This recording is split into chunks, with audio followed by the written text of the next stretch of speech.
Salam yoldaşlar. Bugün ikinci videosudur. Artıq dərs mövzusunu bitirmişik. Bundan sonra 3 video, bir qısa ümumi examen necə işləyir, necə olmalıdır, imtahanda necə edirsiniz ondan danışacağım. İkincisi də 2 dənə artıq video olacaq. Exam 1, exam 2 olaraq konkret tam son bir şey ilə, yəni elə bunları işləsəz imtahanda da heç probleminiz olmaz.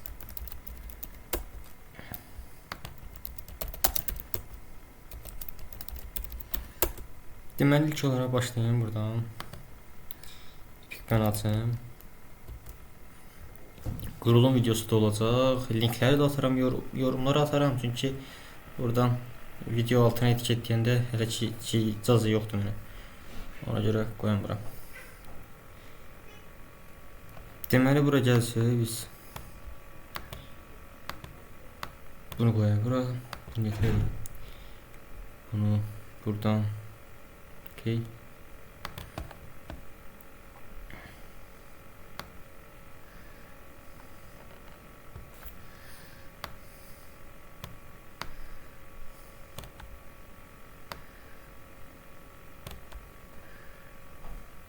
Deməli yoldaşlar, üstte bir tane yesik sayımız var.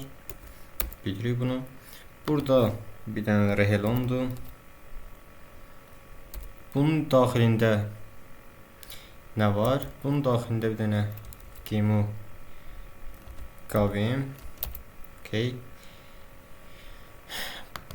Bu VM'in daxilində də node 1, node 2 var.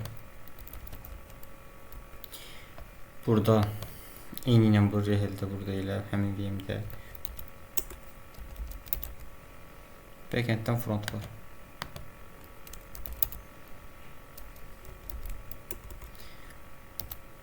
Deməli, indi frontenddən backend, frontda biz belə dedik, konkret həmin simulyatorun ekranı frontenddə browser üzərindən yansıdacaq. Backenddə həmin bizə sorğular, yadlar göndərəcək. 2 dənə bizim node 1, node 2 həmin VM daxilində KVM-lə qaldırmış nodumuz var, VM'imiz yəni. Bunlarla serial port üzərindən əlaqə qurulub. Yəni belə deyək. Onu nəyə görə eləmişik ki, biz imtahan artıq bitdikdən sonra biz finish düyməsi olacaq orada. Onu vurub bütün maşınlar reboot gedəcək. Real imtahanda da belə olur yəni. Ölsən maşınlar reboot gedir. Bu reboot gedir, ondan sonra artıq bunlarda skriptlər olur, yoxlama SSH-ları. Bunlar yoxlayır buradan. Serial portdan backend'ə məlumat göndərir, backend'də frontendə çıxardır məlumatı.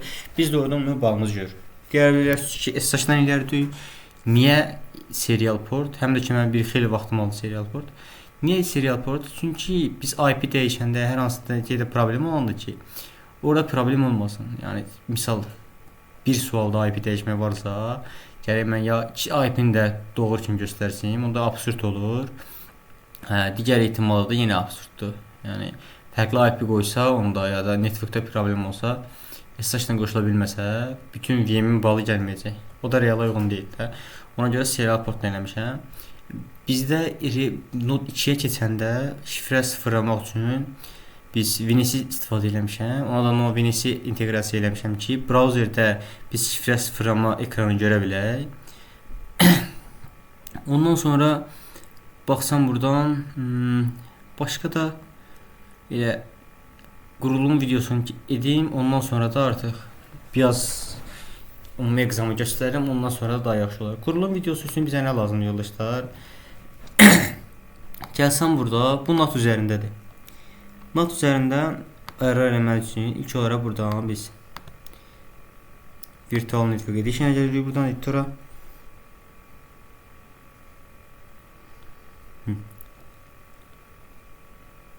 Hal-hazırda yəqin ki bu belə deyək də SSH istifadə edirsinizsə bu rahat olacaq. Ola bilər siz tək VM qaldırıbsınız. Onu da göstərərəm. İlk olaraq biz buradan nə etməliyik lazımdır yoldaşlar? NAT inteqrasiya edəcəksə biz buradan konkret IP seçməliyik ki. Bax buradan NAT-a gəlirəm. Settings edib administrator açıram. İndi burada biz NAT-a gəlsəm, mən burada konkret yazılıb 192.168.100 bu IP-dən paylayacaq subnet üzərindən. Nəyə görə bu IP? Çünki host maşında, yəni bu maşının IP-si bəzi suallarda, misal OTF sualında statik olaraq verilib burada. Ona görə bu IP fərqli olsa, bəzi suallarda da var o. Problem verə bilər. Bir də serial portada problem edə bilər. Serial portda problem olmaz, bəzi backenddə, frontda problem edə bilər. Ona görə şey eləmədim. Buradan sadəcə gəlirsiniz, buradan bunları qoşursunuz, buradan IP-ni bu IP verirsiniz. Oka vurup çıxırsınız. Apply ok. Okay. Buradan IP-ni işimiz qurtardı. İkinci ismi buradan VM. Buradan settings'dən. İndi siz normal yəni VMware'dən real qaldırıbsınızsa, onda bu konfigurasiya edirsiniz. Amma ESXi üzərindən qaldırıb eləyibsizsə, buna ehtiyac yoxdur. Sadəcə buradan prosesor ayını, buradan virtual CPU-nu aktivləşdirmək lazımdır. Virtualizasiya CPU. Nəyə görə? Artıq VM daxilində VM biz qaldırırıq. ESXi-nin altında bir dənə maşın qaldırmaq üçün VM daxili VM qaldırma icazəsi olmalıdır. Bunları aktivləşdirir. Bunu da necə aktivləşdirmək olar? Open Features Open Option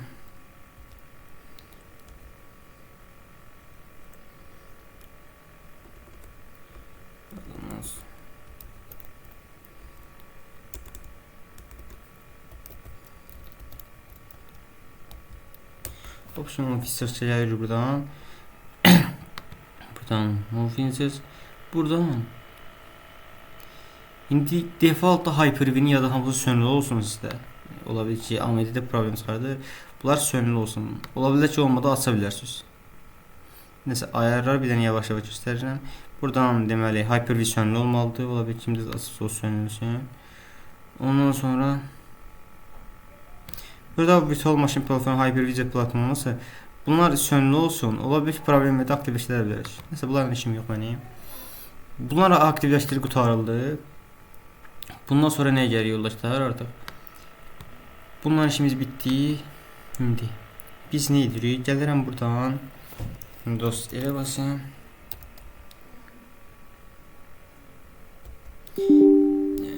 Olmadı. Buradan deməli gəlirəm incə biz yazıram, açıram buradan. Sadəcə buradan nə edirik? Hansı NAT hansı adapterdasa bunun üstünə gəlir. Məndə VMware 8 üzərindədir. Properties keçirik biz buradan. Buradan IP4. Buradan DNS8 buradan verin ki, arada problem verir orada, ona görə deyirəm. Verməsəz də olar, amma versəz daha yaxşı olar. Buradan bunu IP-ni statik olaraq DNS-i buradan veririk. Buna işimiz qutardı. Bir də bizim nəyimiz qaldı? NAT servisini ondan sonra aktivləşdirib restart edirik. Okay. İndi gəlirik buradan. O servis yeri də açılsın. Buradan üstünə vurub bir dənə VM yazsam. Buradan running olmalı lazım olanlar DSP servisdir. NAT servisindən bu ikisinin aktiv olmalıdır. Running isə bir dənə də restart edirsiniz. Ola bilsin internetə çatmasa bunları gəlib buradan restart edirsiniz. Bunlar runningdə olmalıdır. Okay. Qurulum videosu budur. Sizə bir dənə zip atacağım. Linkdən oradan yükləyərsiniz. Buradan download gəlsən. Download yox, documents. Məndə hal-hazırda buradadır. Harda 34 GB size'dir. Bunu yükləsiniz, zipdən çıxardırsınız, sadəcə gəlirsiniz bura, WinRAR-la və zipdən fərqi olar. Gəlib burada WinRAR-la zipdən çıxardıb, open edib, VM açırsınız, ESXi açılır. Okay. Açıldıqdan sonra belə bir VM'imiz var buradan boş. Okay. Gəlirəm buradan RSCC simulator keçirəm, LS yazıram. Bir dənə də RSCC keçirəm buradan. Gəlir buradan. Buradan start session var mənim. Start session. Bunu aktivləşdirirəm. Deyir məndən deydi. Hansı exam işləyəcəm? 1-2. İndi examlar işləməyəcək. Sadəcə göstərmək üçün birini seçirəm. Bundan sonraki videoda exam 1-də işləyirik, exam 2-də. Misal 1-i seçək buradan. Bundan sonra bizdə konfigurasiyalar başlanır. Bu başlansın.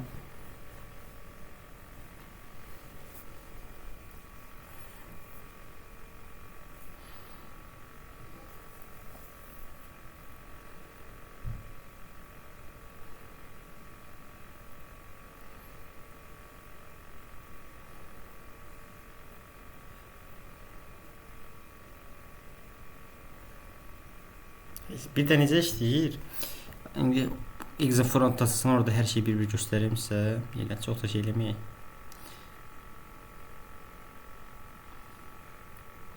Biraz da vaxt çəkir VM'lərində qalxmaq.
Bu kadar uzun seçmemeydi. Aklıma niye böyle uzun seçti?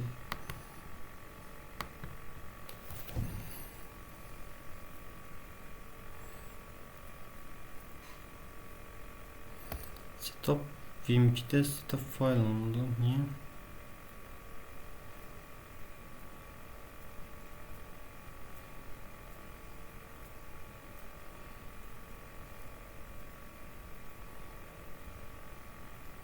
Temel olarak açıldı. Biz sadece Chrome üzerinden bu IP'mizi bir de 9095 portunu yazacağız. Gelirik buradan.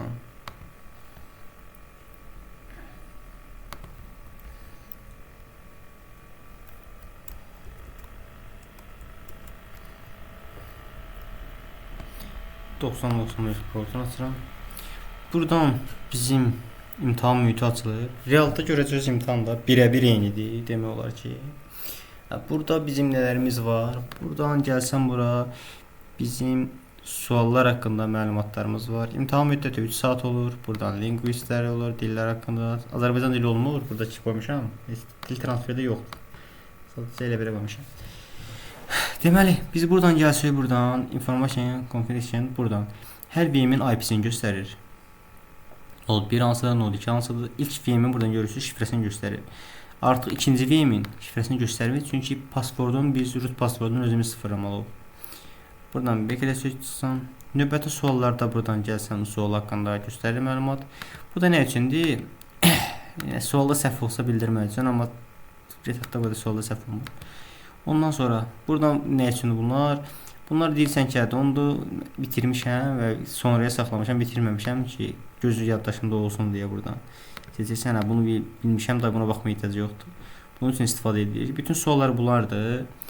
İndi gəlsək buradan nələrimiz var bizim? VM status basanda birbaşa burada VM'in running olduğu göstərir. SSH-la hələ əlaqə yoxdur deyir. Ondan sonra gəlsən buradan buradan start node VM yazanda VM'i yandırır. Reboot node VM yazanda rebootdur, shutdown'dur. Hard reboot söndürür, elə bil ki, cəryandan çıxardır. Konsolda bir ekran açır, biz şifrəni sıfırlamaq üçün. Reboot da onun üçün ki, ola bilər ki, imtahanda kimsə serveri çökütdü, açılmadı. İndi nə qalan vaxtında təzədən eləməyə, cəhd eləmək istəyirsə, buradan gəlir VM'lər sıfırdan heç bir sual etmədiyimiz formada, ilk bizə verilən formada açılır. İndi nə siz yorum deməli. Mən buradan gəlsəm, konsol node 1 VM yazsam, bizim üçün buradan node 1 VM açılacaq. Okay. Görürəm, buradan yazıram. Buradan Hala ilk buradan restart gedəndə bunu snapshot alınır. Bu rebuild'a basanda buradan snapshot gedə bilirsən. Password şifrəni sıfırlamağı necə keçirir? Sadə bildiyimiz kimidir. Misal, gəlsəm buradan hazırda aktivdir. Gəlirəm buradan deyirəm ki, hard reboot deyirəm. Basıram. Gəlirəm burada görürəm artıq Vim robot gedib. Buradan E-yə basıram. Grab menüyü açır və bundan sonra da heç nə. Niyə sildim? Nəsə bunu silərsiniz. Bunu əlimdə sildim. Heç nə, buradan gəlirsən göstərməlisin. Yəni hansı arqibikdən də elə bilərsiniz, int 1005-dən də elə bilərsiniz. Burada yazırıq init bərabərdir 1005. Password bundan sonra da bizə shell açılır, oradan password soraya bilir. Bu belə. Bu password sıfırlamaq üçün idi buradan. Bizə password sıfırlamaq Vim 1-də lazım olmur. Vim 2-də lazım olur ki, biz Node 2-nin suallarını istəmək üçün bizə Node 2-nin açılan bir terminal lazımdır, ondan istifadə edə bilir. Ondan sonra burada bizim online üçündür bu. Online da fasilə çıxana deyirsən, fasiləni davam etmək istəsən buradan resign yazırsan. Burada altda chat var. Salam yazsan buradan. Yine verəcəm. Nəsə. Belə etdiyində yoldaşlar. Bu ümumi imtahan mühitidir. Burada necə oldu? Suallar ümumiyyətlə buradadır. Hər sualı bitirib buradan result-dan yazırsan. Node 2-də də eyni məntiqdən. Bizə password sıfırlamaq Node 2-də lazımdır. Buradan Node 2-də vursam konsol buradan Node 2-nin VM açılır. Okay. Buradan indi misal belə eləyək. Grab menüdə düzdür. Mən Vim 1 çökürtmüşəm də indi misal. Əvvəlki vəziyyətə qayıtmaq istəyirəm. Gəlirəm buradan. Node 1 VM-nə. Rebuild Node 1 VM deyirəm. OK basıram. OK gəlirəm. Görürəm burada əlaqə etdilər. Connection burada yenidən bağlansın.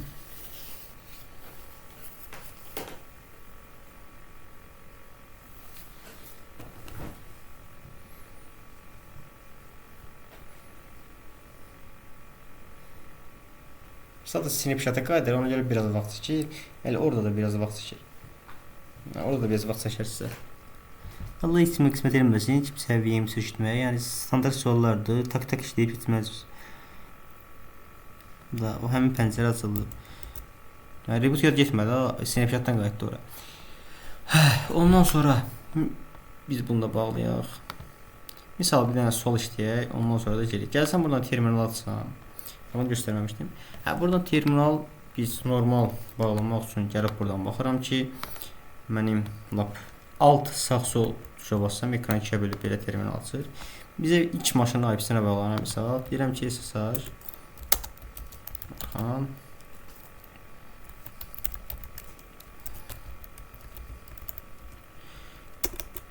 253 IP-sinə qoşuluruq. 87. Bizə belə ilk VM şifrəsini də yazıb. Buradan bağlanıram. Ola bilsin ki, X yazım çıxdı.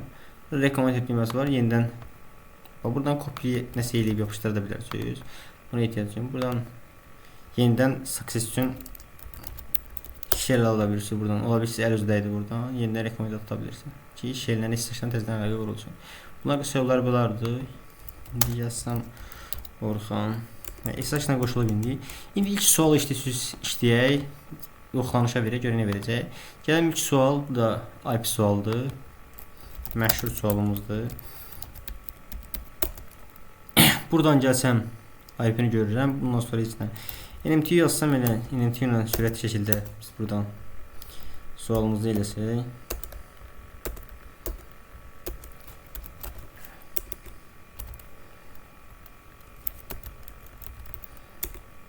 %253 yazıram. /24. Ondan sonra yazıb buradan. İkinci IP ehtiyac yoxdur. İkinci IP nə yazayım buradan? Remove edeyim. Sadəcə buradan gateway 192, 168, 122, 120 default gateway 1'dir. DNS istəyirmi? DNS Google DNS'ini istəyir. Domain istəyirmi görək? İstəyir. Bunu copy edirəm. Gəlirəm buradan yapışdırıram.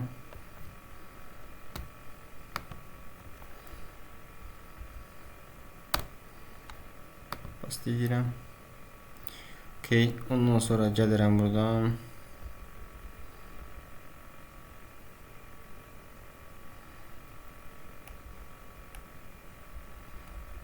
Niye bayaq söndürdüm? Basıram. Ondan sonra gəl burada back. Ondan sonra elə basar. Buradan set hostname yazsam.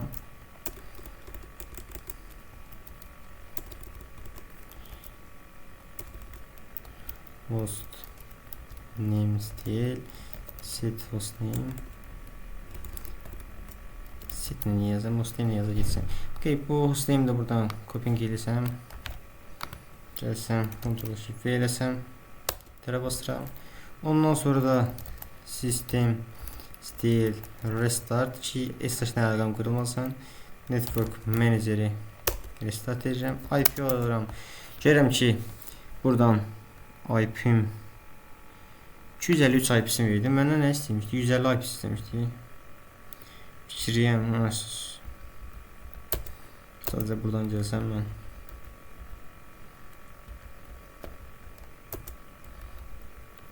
Nədir yəni? Bunun IP'si 253'də. Okay, bu IP'ni yazıram bura. Gəlirəm buradan kapasıram. Okay, ondan sonra bir dənə restart edirəm. IP alıram. Görürəm ki 150 IP'sim var. Sadəcə SSH-dan əlaqə qırılmır. Normal bu IP-ni hələ davam edir. Amma rebootdan sonra sadəcə 150 IP'si qalacaq. Bunu ilk sualı yazdım qutardım. Düzdür. Sualları necə yoxlayırıq? Gəlirəm buradan finish exam'a vururam. Listə basıram buradan. Bütün maşınlar baxsa buradan reboot gedir artıq. Bundan sonra rebootdan sonra maşınlar qalxır. 1:30 hardasa 3-4 dəqiqə çəkir maşınlar reboot gedib qalxmağı. Ondan sonra skriptlər yoxlanılır. Skriptlər nəticəni serial portdan backend atır. Backend nəticəni fronta çıxardır və bizim burada ümumi balımız göstərir. Ümumi bal 300 baldır imtahanda. 210 keçiddir. İmtahan müddəti 3 saatdır. Belə edirik. Və sürətli olsun 1 saatdır biraz keçməyinə, yəni imtahandan sonrakiləri işləyib qurtarmaq olar. Yəni çətin bir suallar da yoxdur burada. Fikrim var idi, suallara daha çətin edim. Examların çoxu edirəm. Amma gördüm məni yordu bir hissəsi. Yordu mənada, yəni eyni mövzunun üstündə o qədər fixlərlə işlə. Fix deyəndə ki, mövzu ilə bağlı deyil, əlavə, misal bir skripti qoşursan, oradan fix çıxartmır, oradan serial port bağlanmır. Game-da buradan problem çıxır. Orada belə bir ay keçdi də, yəni ki 28 gün 25 günə bu examı sıfırdan qurmaq vaxtımı aldı. Yordu biraz. Biraz da yorulandan sonra adam iyrənir, yeni mövzuya keçmək istəyir. Ona görə 2 examda saxladım. Yenə də imtahana biz sual materiallarını qırağa qoysaq, yəni sualların tapmağı rahat imtahanı. Amma ki imtahan mühitini tapmaq, belə mühit tapa bilməzsiniz. Həmin olsun ki, nə Azərbaycanda, nə dünyada belə mühit yoxdur da, yəni. Özüm tərəfimə görə demirəm. Bəlkə də mən qədər iz istəyimi falan görə axmağı yoxdur. Bu tür bunları hazırlasın, sıfırdan imtahan mühiti. Amma nəsə elədim ki, dedim, imtahan nə qədər savadında olsa, o mühitdə misal nəyə girib, IP gəlsəm buradan bilmir. Mən SSH IP-sini hardan bağlanacağım? Gəlib terminalını işləyənlər kimi, gəlib konsolla işləyənlər olurdu o dərəcədə. Ya konsolla işləyirlər, o biraz adam lap yorur. Yəni misal belə və s. və s. Belə vaxt çəkir. Yəni ya imtahanda da nəsə çökülür serveri, problem eləyir, imtahan müdürünü çox görməyib. O demirəm savadı yoxdur, savadı bizdən də yaxşıdır. Amma ki, yəni, mühiti görməyib, problem çıxarıb və s. və s. Ona görə dedim ki, bu mühiti quraq ki, kiməsə fayda olsun. Sadəcə gözləyirəm bu examlar reboot, artıq maşınlar reboot getdi, seriallarla bağlama gedib, indi notlar üzərində yoxlamalar başlayıb skriptləri, o nəticələrə bura atacaq. İlk VM nəticəsi gəldi, ikinci VM-də biz heç nə etməmişdik, sadəcə birinci VM-də 2 sual etmişdik. O nəticələrə çıxartsın bura. Sadəcə bir notda bir sual edilmişdi, 15 xal. Normalda Erasmus'da belə olmur. Deyir ki, imtahanı bitirdim, onlar finishə basır, maşınlar reboot edir, nəticəni göstərir sizə. Sadəcə özümüz əlinə eləmək üçün, yəni qıraqdan bir adam yoxdursa, onun üçün buradan finish exam qoşmuşam. Hər sualda, imtahanda da belə sənə göstərmir, bu sualı səhv edibsən, bu sual. Düz sənə sonra raport gəlir, ümumi deyir ki, networkdan bu qədər baldır, bu faiz yazıbsan və s. və s. Bunu sadəcə ona görə ki, hansı sualı səhv edirik, hansını düz edirik, buradan nəticəyə uyğun biz çıxarda bilək. Nəsə, videonu çox uzatmayım. Görüm ikinci videonu ardıcıl atsam, exam işləyək. Növbəti exam işləyək və RSS mövzusunu bitirək. Oldu yoldaşlar. Ulan oldu.